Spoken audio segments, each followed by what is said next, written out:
Shalom. Haleluya. Silakan duduk Bapak Ibu Saudara. Senang sekali kita bisa berjumpa lagi ya setelah sekian lama ya. Ya tadi saya ketemu jemaat pagi, kok lama sekali ya, karena saya beredar kemana-mana saudara ya. Oke, pada pagi hari ini saya akan menyampaikan satu topik yang kita selalu berdoa, kita minta bahwa Tuhan memberkati kehidupan kita, Tuhan memberkati gereja Tuhan, tempat ibadah kita penuh dengan jiwa-jiwa. Tetapi yang dituntut juga dalam kehidupan kita, bagaimana pribadi kita, apakah kehidupan kita berdampak? Nah ini dia. Ya, nah makanya pada pagi hari ini saya ingin menyampaikan tentang satu tema. Temanya adalah pelayanan pendamaian yang mempengaruhi komunitas. Pelayanan pendamaian. Ya. Nah, tema ini mungkin agak jarang kita dengarkan. Tapi tema ini sungguh luar biasa. Karena pelayanan pendamaian inilah yang akan membawa dampak dalam kehidupan kita dan mempengaruhi komunitas yang ada. Coba kita lihat bersama-sama dalam 2 Korintus pasal 5 ayat 11 sampai yang ke-21. 2 Korintus pasal 5 ayat 11 sampai yang ke-21. 2 Korintus pasal 5 ayat 11 sampai yang ke-21. Saya akan bacakan ayat yang ganjil, Bapak Ibu Saudara baca ayat yang genap. Tema perikopnya adalah pelayanan untuk pendamaian.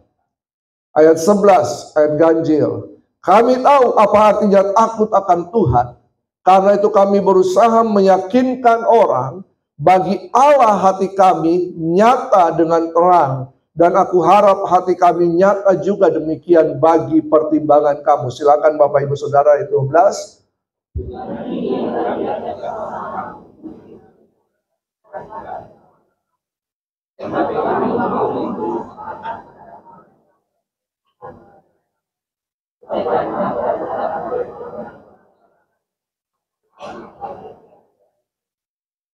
Ya, 13. Sebab jika kami tidak menguasai diri, hal itu adalah dalam pelayanan Allah. Dan jika kami menguasai diri, hal itu adalah untuk kepentingan kamu. 14.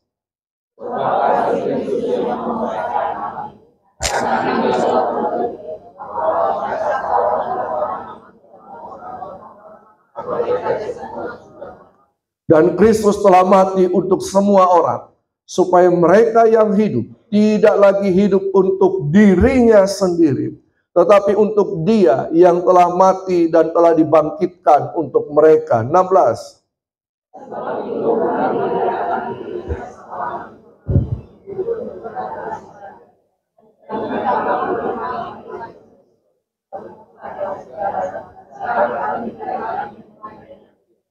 Jadi, siapa yang ada di dalam Kristus, ia adalah ciptaan baru. Yang lama sudah berlalu, sesungguhnya yang baru sudah datang. 18.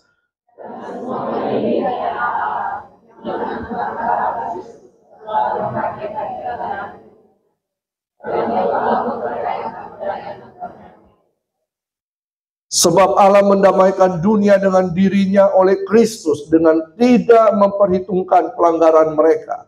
Ia telah mempercayakan berita pendamaian itu kepada kami. 20.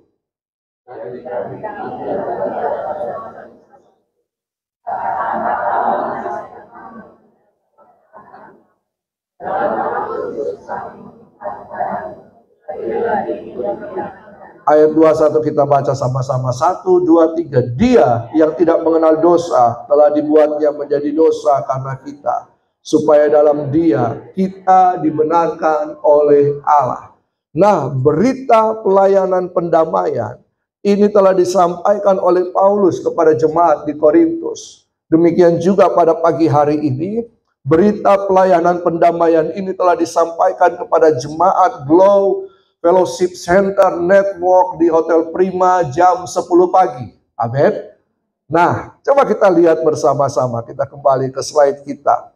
Itu pembacaan kita, sebentar kita akan bahas satu-satu. Nah, jadi untuk bisa mempengaruhi, untuk menjadi seorang pelayan pendamaian, maka kita harus tahu benar kenapa kita diselamatkan. Tujuan Tuhan menyelamatkan kita bukan hanya sekedar untuk masuk surga. Kenapa demikian? Kenapa waktu Tuhan menciptakan manusia tidak langsung manusia ditempatkan di surga saja, tapi manusia ditempatkan di bumi, betul kan? Untuk apa manusia ditempatkan di bumi? Manusia ditempatkan di bumi dengan tujuan supaya manusia melakukan kehendak Tuhan di muka bumi ini. Jadi keselamatan itu berbicara kita dikembalikan pada posisi kita seperti kita awal diciptakan.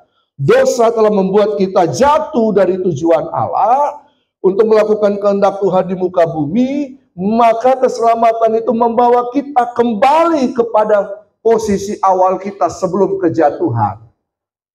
Nah, firman Tuhan katakan dalam Efesus 2 ayat 10 berkata, kalau kita ini ciptaan Allah, buatan Allah, diciptakan dalam Kristus Yesus, mengalami keselamatan itu, maka kita harus melakukan pekerjaan baik atau perbuatan baik.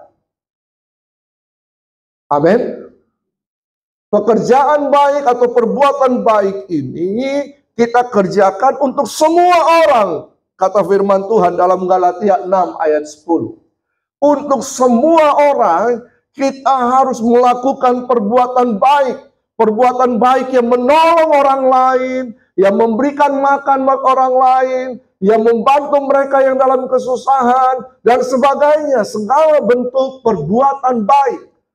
Tetapi firman Tuhan katakan, terutama kepada saudara-saudara seiman. Ya, kita harus berlatih dulu di dalam untuk melakukan perbuatan baik, baru kemudian kita mengerjakannya di luar. Seringkali orang Kristen mau semua yang besar dulu dikerjakan, tapi lupa bahwa latihan itu selalu dimulai dari hal-hal yang sederhana. Betul apa betul? Betul kan? Kita berlatih dulu di kalangan kita, kalangan orang-orang seiman. Kata seiman, orang-orang seiman ini dikatakan keluarga kita, ya, oikonomos, ya. Itu, saudara seiman itu memakai kata oikonomos. Ya, oikos, nomos. Aturan rumah tangga dalam rumah tangga kita, dalam keluarga kita. Baru kita lakukan. Setia dulu dalam pekerjaan kecil, maka Tuhan akan menambahkan hal yang besar. Tapi bentuk perbuatan baik itu seperti apa sebenarnya? Perbuatan baik adalah melayani sesama. Pelayanan itu adalah bentuk daripada perbuatan baik. Melayani sesama itu adalah perbuatan baik. Itu adalah pekerjaan baik. Jadi di antara Bapak Ibu kita semua di sini, firman Tuhan katakan, layanilah sesamamu. Bahkan orang yang ingin menjadi lebih besar di antara kamu, yang mau menjadi lebih utama di antara kamu, maka dia harus menjadi pelayan untuk semua orang. Amin. Ya. Nah, bentuk daripada pelayanan itu adalah menjadi pelayan pendamaian. Karena hanya pelayan pendamaianlah yang akan dapat mengubah komunitas. Komunitas itu terbentuk karena adanya kebersamaan, betul kan? Komunitas. Ada kebersamaan. Bapak Ibu sering ngopi di warung kopi yang namanya A, ketemulah teman-teman di situ, cerita, jadilah komunitas warung kopi.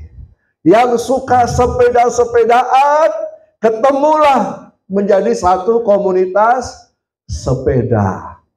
Apalagi, ada juga komunitas yang lain. Ada juga komunitas tukang gosip. Ada. Ya, banyak. Ya. Nah, macam-macam. Ya, komunitas. Tetapi kemudian komunitas itu bisa hancur, bisa pecah karena apa? Perselisihan. Kenapa ada perselisihan? Karena ada kepentingan. Bisa saja seperti itu. Karena pertikaian, perselisihan, pecah. Nah, berarti yang dibutuhkan untuk menyatukan komunitas adalah orang-orang yang suka damai. Betul? Karena firman Tuhan katakan berbahagialah orang yang membawa damai, karena mereka akan disebut anak Allah. Ada pendamai di situ, maka dia akan terus bisa mendamaikan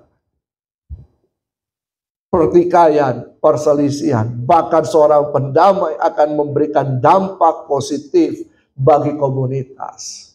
Hidup yang berdampak. Karena itu firman Tuhan katakan, kalau kita mau untuk mempengaruhi komunitas kita, jadilah orang yang suka damai. Jadilah orang yang tukang berdamai, bukan tukang berselisih, adu pendapat. Oh, ada. Teman saya ada, ya, kalau dia datang dalam satu komunitas, dia suka apa? Berdebat, baku gea di situ. Ada. Ya, rasa diri apa? Benar. Rasa diri hebat. Rasa diri mampu. Tapi tidaklah demikian. Orang-orang Kristen harusnya menjadi orang-orang yang berdampak dimanapun dia berada. Karena dia selalu membawa damai. Katakan kiri kanan, kamu pembawa damai. Bukan tukang paricu. Oke, apakah pelayanan pendamaian itu? Ya, apakah pelayanan pendamaian itu? Pelayanan pendamaian adalah pelayanan yang membawa orang-orang berdamai dengan Kristus dan sesama. Jadi orang percaya itu harus menyatakan Kristus dalam kehidupannya supaya orang lain mengenal Kristus dan kemudian menerima Kristus Yesus sebagai Tuhan dan Juru Selamat pribadi, bertobat, hidup baru, dan kemudian setelah dia bertobat hidup baru, hidupnya diperdamaikan dengan Allah Bapa. Yang menjadi penghalang hubungan kita dengan Allah Bapa adalah firman Tuhan katakan begini, bukan kurang panjang tanganku untuk menolong engkau, bukan kurang tajam pendengaranku untuk mendengar doamu dan menjawab engkau, tapi yang menjadi penghalang antara aku dan kamu adalah dosamu. Yang menjadi penghalang kita dengan Tuhan adalah dosa. Dosa yang di sini bukan dosa di sini adalah dosa yang jatuh dari tujuan Allah. Dosa yang kemudian menjadikan kita diperbudak oleh iblis. Dosa yang membawa kita mengalami keterpisahan dengan Allah. Itu dosa. Karena kita menjadi budak iblis, karena dosa kita menjadi budak iblis, maka kita melakukan kehendak iblis. Dalam kehendak iblis tidak ada satupun yang baik. Karena dikatakan dialah pencuri, pembunuh, dan pembinasa. Bahkan dikatakan iblis itu adalah pembohong, bapa dari segala pendusta. Tidak ada yang baik. Makanya ketika kita menjadi budak iblis, Yang kita kerjakan adalah kejahatan demi kejahatan yang selalu bisa bertentangan dengan kebenaran-kebenaran firman Tuhan, yang bertentangan dengan kehendak Allah. Paulus mengatakan, dulu aku mau melakukan yang ini yang baik, tapi ternyata yang kulakukan sebaliknya. Karena dosa diperbudak oleh iblis. Sehingga Yesus harus datang ke dalam dunia ini. Sang firman itu, Allah sendiri harus berinkarnasi menjadi manusia. Karena hanya yang tidak berdosa yang bisa membebaskan mereka yang berdosa. Siapa yang dapat membebaskan orang yang ada dalam tahanan? Orang yang di dalam kah atau orang yang di luar? Halo? Orang yang di dalam tahanan dalam penjara kah atau orang yang di luar penjara? Yang di luar. Seumpama ada seorang atau di antara kita semua tiba-tiba terjebak di dalam jurang yang dalam. Sanggupkah kita yang di dalam menolong orang-orang yang lain untuk bisa naik kembali? Atau orang yang ada di atas yang menolong kita? Yang di atas kan? Makanya firman Tuhan katakan, hanya yang tidak berdosa yang sanggup menolong yang berdosa. Yesus tidak berdosa. Makanya dia sanggup untuk menampung dosa seisi dunia. Di mana? Kayu salib. Karena dia yang menampung dosa seisi dunia, maka dikatakan dia yang Allah yang tidak melihat pelanggaran kita, karena dia melihat Yesus. Yesus yang sudah menanggung semua dosa-dosa kita, mati di kayu salib. Oleh karena pengorbanannya, itulah yang mendamaikan kita dengan Allah Bapa. Amin. Sehingga setiap orang yang percaya kepada Yesus, yang bertobat, lahir baru, itu telah didamaikan dengan Allah Bapa. Pendamaian ini penting. Karena firman Tuhan katakan, Yesus sendiri berkata, kita tidak akan sampai kepada Bapa kalau tidak melalui Yesus. Amin. Hanya Yesus. Hanya Yesus yang sanggup untuk mendamaikan kita. Liturgi ibadah, tata cara ibadah tidak dapat mendamaikan kita dengan Tuhan. Agama adalah bentuk pencarian manusia kepada Tuhan. Tapi manusia terbatas. Makanya banyak agama. Karena agama itu adalah suatu bentuk pencarian manusia untuk bisa bertemu Tuhan. Tapi dalam kekristenan, Tuhan sendiri yang datang bertemu manusia. Amin. Hal yang luar biasa. Nah, jadi pelayanan pendamaian itu adalah pelayanan yang membawa orang-orang berdamai dengan Allah Bapa melalui Yesus Kristus. Dan juga apa? Mendamaikan sesama. Yang bertikai, yang bakugea, bermusuhan. Ya, Indonesia terpecah belah karena Belanda melakukan politik apa? Divide et impera.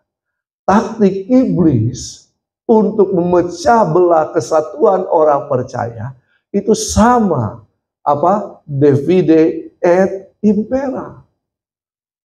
Mengadu domba. Ya, mengadu domba.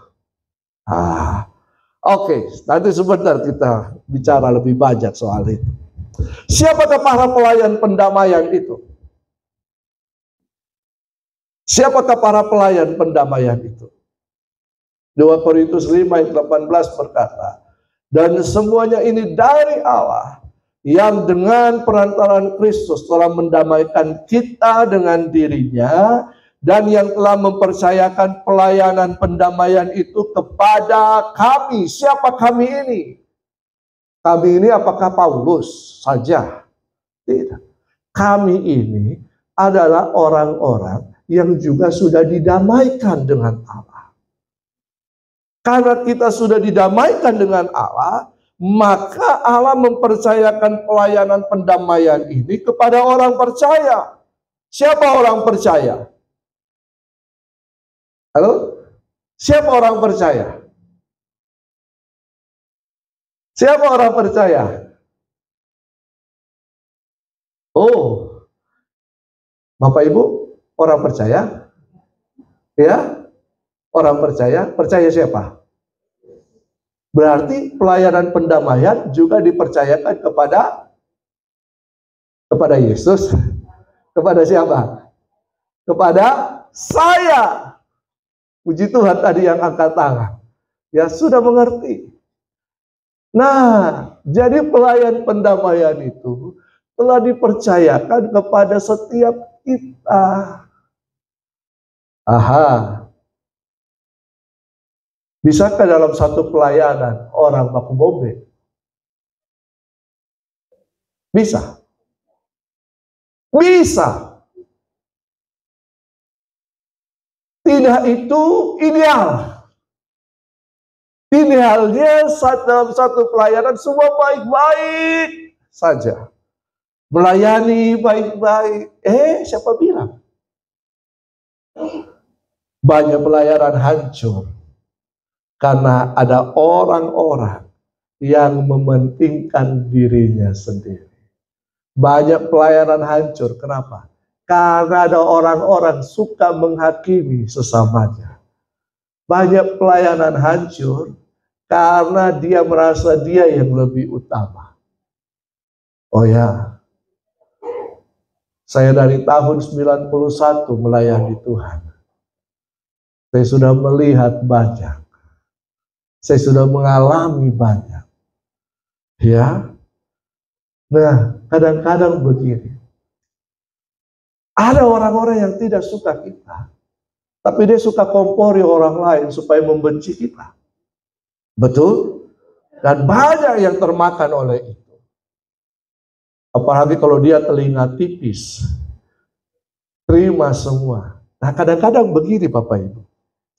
Misalnya, saya sama Pak Denny, gembala kita, itu baik hubungan. Memang saya baik dengan Pak Denny. Ya. Hubungan baik. Kita makan sama-sama, cerita, ya, ngalur ngidul semua. Baik hubungan kita. Tapi kemudian, sikap saya terhadap Pak Denny bisa berubah. Saya bisa menarik diri. Kenapa demikian? Karena saya mendengar ada orang-orang yang berkata begini, Pak Denny itu tidak baik. Pak Denny itu begini. Pak Denny itu begini. Pak Denny itu begini. Akhirnya apa yang terjadi? Saya memikirkan apa yang orang lain katakan. Lalu kemudian saya membandingkan. Oh iya ya. Beberapa hari yang lalu kok begini ya Pak Denny sama saya. Lalu kemudian saya dengar lagi orang yang lain. Beri masukan ke saya. Saya pikir. Saya bandingkan. Saya renungkan. Kalau merenungkan firman bagus. Apa itu merenungkan? Berpikir. Ya, saya pikir. Akhirnya pemikiran saya dikuasai dengan isu-isu tadi. Ini yang kemudian membentuk penghalang antara saya dan Pak Denny. Sehingga saya mulai menarik diri dan menganggap memang benar. Bisakah demikian? Bisa. Sangat bisa. Sangat bisa. Itulah perpecahan terjadi karena kita suka membuka ruang untuk mendengar hal-hal yang negatif terhadap sesama kita. Aha, betul apa betul? Bapak Ibu, burung di udara bisa terbang lalu lalang di atas kita. Tapi yang bodoh adalah ketika kita membiarkannya hinggap di atas kepala kita dan bikin sarang di atas kepala kita, mohon maaf, juga di situ. Orang bisa bergosip kiri kanan kita, tapi ada yang berkata masuk telinga kiri keluar telinga kanan. Salah, di tengah-tengah ada otak. Singgah dulu di otak. Nah, yang singgah ini kemudian kita pikirkan, itu yang tinggal, itu yang bahaya. Amin. Makanya firman Tuhan katakan, pergaulan yang buruk merusakkan kebiasaan yang baik. Kalau orang bergaul dengan orang-orang yang suka diskusi firman Tuhan, hasilnya baik, betul kan? Iman yang kuat, iman yang teguh. Tapi kalau dia suka bergaul dengan orang-orang tukang gosip, hasilnya suka gosip. Bergaul dengan pemabuk, keluarnya jadi pemabuk. Oh tidak Pak, saya ingin menggarami di sana. Ada kisah, ada seorang hamba baru keluar dari sekolah tinggi teologi, baru mau melayani dan dia bilang saya terbeban untuk menginjil, menginjil lokalisasi wanita tuna susila. Teman-temannya bilang jangan, tidak, saya terbeban di situ. Akhirnya bukan dia yang menginjil, dia yang diinjili. Itulah, komunitas itu bisa mempengaruhi. Tapi Tuhan mau kita yang mempengaruhi komunitas kita. Kita yang berdampak dalam komunitas kita. Komunitas ini bisa bicara banyak hal, termasuk dalam komunitas pelayanan. Oke, jadi apa menjadi syarat utama dalam pelayanan pendamaian? Syarat utamanya adalah mereka yang sudah lahir baru. Siapa yang sudah lahir baru di sini? Apa itu lahir baru? Nikodemus berkata kepada Yesus, bagaimana saya bisa masuk dalam kerajaan Allah?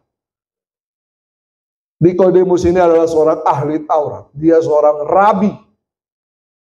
Dia datang kepada Yesus, berarti dia mengakui Yesus rabi seniornya. Ya, Yesus itu rabi. Yesus itu keluaran dari sekolah Alkitab pada waktu itu. Ya. Jadi si Nikodemus ini datang kepada Yesus, mau belajar. Yesus bilang, kamu harus dilahirkan kembali. Nikodemus berkata, haruskah aku masuk dalam rahim ibuku kembali? Sudah jenggotan, ya, mau masuk kembali lagi ke dalam rahim? Bukan. Kalau kamu tidak dilahirkan kembali oleh air dan roh. Maksudnya kita percaya kepada Yesus, terima Yesus sebagai Tuhan dan Juru Selamat pribadi. Kita bertobat dari kehidupan kita yang lampau. Lalu kemudian kita dibaptis. Baptis adalah tanda kita telah dimeteraikan. Kehidupan kita yang lama telah mati dikuburkan bersama-sama dengan Kristus. Dan kita dibangkitkan bersama-sama dengan Kristus. Itulah bentuk kelahiran baru. Kelahiran baru apa yang dilahirbarukan? Roh kita yang dilahirbarukan. Sehingga roh ini menjadi tempat kediaman Allah. Ketika manusia jatuh dalam dosa, roh ini kemudian mati. Ketika kita lahir baru, roh kita yang dihidupkan kembali. Itulah menjadi tempat kediaman Allah. Jadi di dalam kehidupan saya, Bapak Ibu Saudara yang percaya Yesus yang lahir baru, berdiam Allah dalam hidup kita. Allah itu bukan Allah yang transenden, yang jauh. Tapi dia Allah yang dekat. Bahkan dia lebih dekat dari baju Bapak Ibu. Dia ada di dalam kita. Ini yang biasa orang percaya tidak sadari. Bahwa Yesus itu berdiam di dalam kehidupan kita. Di mana? Dalam roh kita. Jadi kita jadi, dia bukan Allah yang jauh. Dia Allah yang dekat. Sangat-sangat dekat. Dia Allah ada di dalam kehidupan saya, Bapak Ibu Saudara. Jadi syarat utama untuk menjadi pelayan pendamaian, lahir baru. Tidak bisa tidak, lahir baru adalah tanda bahwa kita telah diperdamaikan dengan Allah Bapa. Lalu kemudian syarat yang lain apa? Firman Tuhan katakan tadi bahwa kami tahu apa itu takut akan Tuhan. Kami tahu, makanya kami mau semua orang bisa mengalami kehidupan yang takut akan Tuhan. Takut akan Tuhan berarti menghormati Tuhan. Hidup dalam penghormatan. Hidup dalam anugerah Tuhan. Takut akan Tuhan. Gentar terhadap Tuhan. Tapi kemudian dalam pelayanan kami sebagai pelayan pendamaian, Paulus mengatakan begini, bahwa dia tidak mencari pujian orang lain. Tidak makan puji. Ayat 12, coba kita lihat ayat 12. Ayat 12, dengan ini kami tidak berusaha memuji-muji diri kami kepada kamu. Dalam terjemahan yang lain dikatakan begini. Dengan ini kami tidak minta supaya kalian memuji diri kami.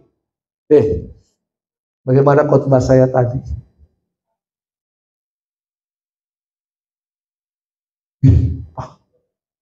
Khotbah Bapak. Keren. Ini namanya makan puji. Cari pujian orang lain. Tapi yang Paulus maksudkan begini, biar orang lain itu melihat kehidupan kita dan memuji kita. Paham? Biar pujian itu datang dari orang lain karena melihat cara hidup kita, bukan karena soal hal-hal yang lahiriah. Ya, dikatakan begini, dengan diri supaya kami tidak memuji diri kami. Kami hanya mau memberikan suatu alasan yang baik kepada kamu untuk menjadi bangga terhadap kami. Supaya kalian tahu bagaimana kalian harus menjawab orang-orang yang mementingkan rupa orang. Dan bukan sifatnya. Yang mementingkan rupa orang yang bermegah karena hal-hal lahiriah. Bagaimana penampilan saya hari ini? Wes, matching kok, no? Itu cari pujian namanya. Puji istri bisa baik justru. Tapi kadang-kadang kita yang cari pujian sendiri toh, itu yang tidak baik. Bedakan orang yang ganteng dan merasa ganteng. Mana lebih bagus? Orang yang cantik dan merasa cantik. Orang yang pintar dan merasa pintar. Orang yang merasa jago dan jago. Orang yang rohani dan merasa rohani. Mana lebih baik? Banyak orang yang karena merasa, maka mereka suka cari pujian, kapujian. Justru yang merasa-merasa ini yang bikin banyak persoalan. Betul apa betul? Betul apa betul? Ya. Nah, yang kedua apa? Menguasai diri. Paulus mengatakan begini dalam ayatnya yang ke-13. Ayat 13 berkata begini. Sebab jika kami tidak menguasai diri, itu adalah dalam pelayanan Allah.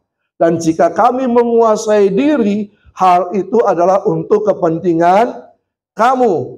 Bahasa terjemahan yang lain dikatakan begini. Kalau kami memang nampaknya sudah gila, nah, jadi begini, tidak menguasai diri dalam pelayanan itu berarti begini. Kita harus all out dalam pelayanan. Kita harus mengerjakan yang terbaik untuk melayani Tuhan. Bahkan mungkin ada orang berkata, ngapain kamu melayani Tuhan? Berapa kau digaji di sana? Gila kok. Pernah sampai begitu? Ngapain harus pergi kunjungi orang sakit? Ngapain harus sampai masuk penjara beritakan Injil? Ngapain harus pergi dari kampung ke kampung? Ngapain? Ini orang gila, tidak ada pekerjaannya ini. Ngapain dari pagi sampai malam melayani Tuhan hari Minggu? Ngapain? Ini orang gila ini. Firman Tuhan katakan justru orang yang digila-gilai karena Tuhan, itu akan Tuhan pakai untuk menjadi orang yang berdampak. Orang yang bodoh bagi dunia akan dipakai Tuhan untuk menyatakan kemuliaan Tuhan. Tapi firman Tuhan katakan begini, kalau kami ada di tengah-tengah jemaat, maka kami harus menguasai diri. Apa yang dikuasai? Perkataan, sikap, semuanya. Supaya kami bisa menjadi teladan. Betul? Adakah seorang pendeta suka bergosip? Ada. Banyak. Adakah pelayan Tuhan suka bergosip? Lebih banyak lagi. Itu berarti tidak menguasai diri. Adakah pendeta suka makan? Banyak. Adakah pelayan Tuhan suka makan? Oh, banyak.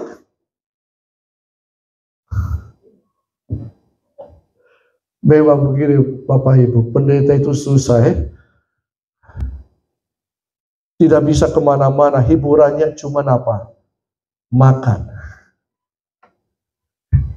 Kalau pergi nonton, nanti jemaat bilang kedagingan. Pergi klub, ngapain Pak Pendeta pergi klub? Kalau pergi rumah makan, Pak Pendeta ini gode, tidak puasa ada kurus, Pak Pendeta kurang beriman. Aduh, tidak berharap sama Tuhan. Nah, kita harus menguasai diri. Amin. Seorang pelayan pendamaian harus menguasai diri. Kalau Tuhan bawa dia di mana, kuasai diri. Jangan minta macam-macam di situ misalnya.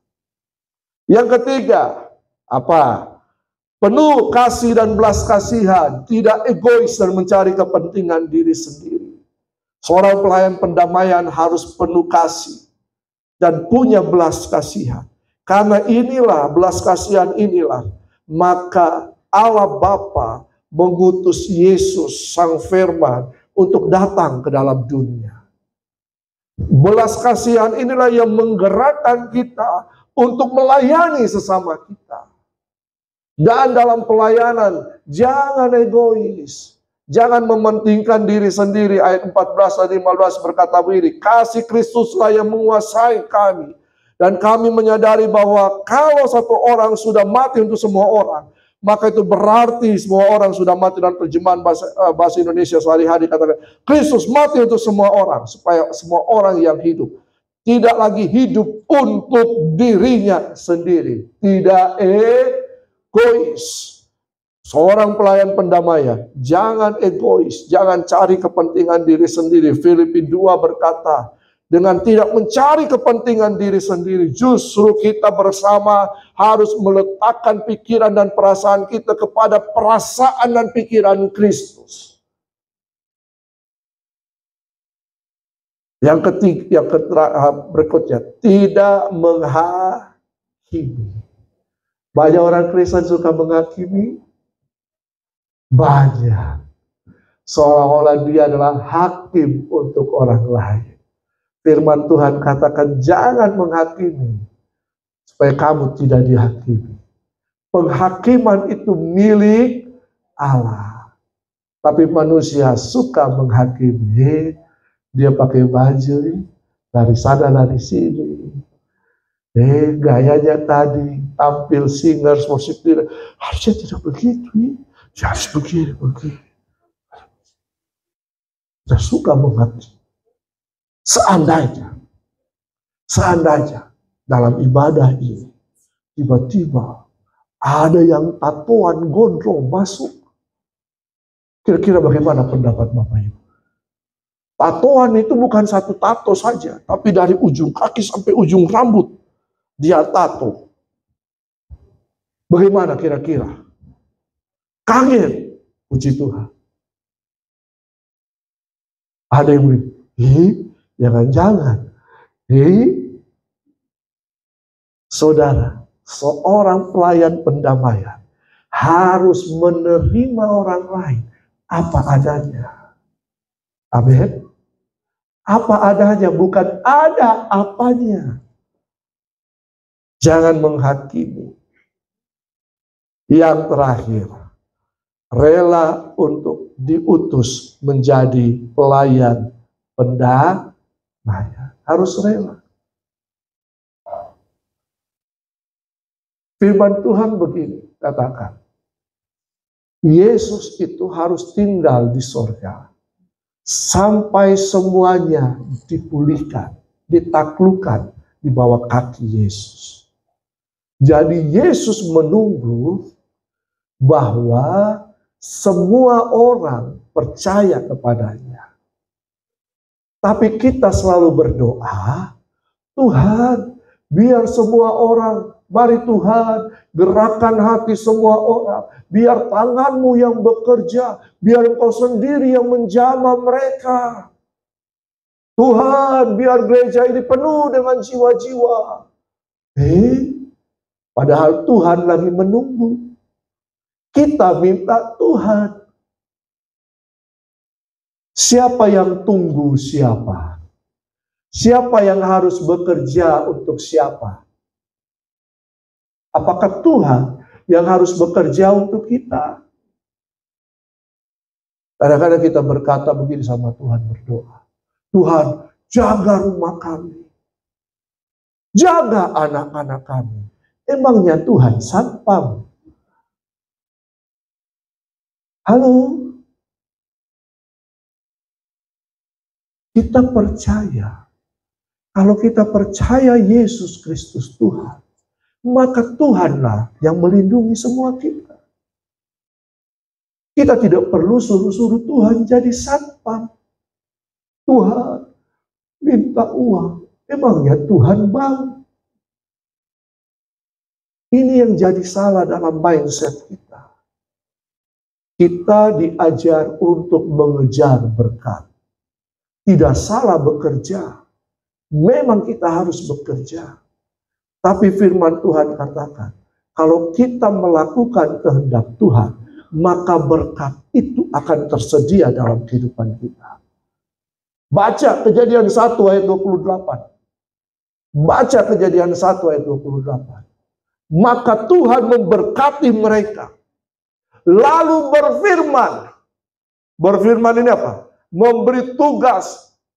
Berarti sebelum Tuhan memberi tugas kepada manusia, Tuhan sudah memberkati manusia. Tidak amin. Amin. Kalau kita mengerjakan tugas dan kehendak Tuhan, maka berkat itu akan selalu tersedia. Pemeliharaan Tuhan itu nyata bagi orang-orang yang mengasihi Dia, yang melakukan kehendaknya, kata firman Tuhan. Betul kan? Sia-sia orang yang bekerja dari pagi sampai malam. Padahal Tuhan memberkati dia, bahkan pada waktu tidurnya Tuhan berkati. Siapa ya? Kalau begitu tidur-tidur saja. Tidak. Berkat Tuhan itu sudah tersedia. Kita yang mengejar. Nah, kalau kita kejar, itu ibaratnya kejar daku. Kejar daku, kau tak akan mendapatkannya. Semakin uang itu dikejar, semakin dia terbang tinggi. Tapi kalau kita melakukan kehendak Allah, kekayaan itu, kemakmuran itu akan menyertai kehidupan kita. Amin. Nantilah kapan-kapan saya akan ngajarin soal itu. Ya, tapi pada pagi hari ini, kehendak Tuhan bagi kita adalah kita menjadi pelayan pendamaian. Kiri kanan katakan, kamu dipanggil untuk jadi pelayan pendamaian.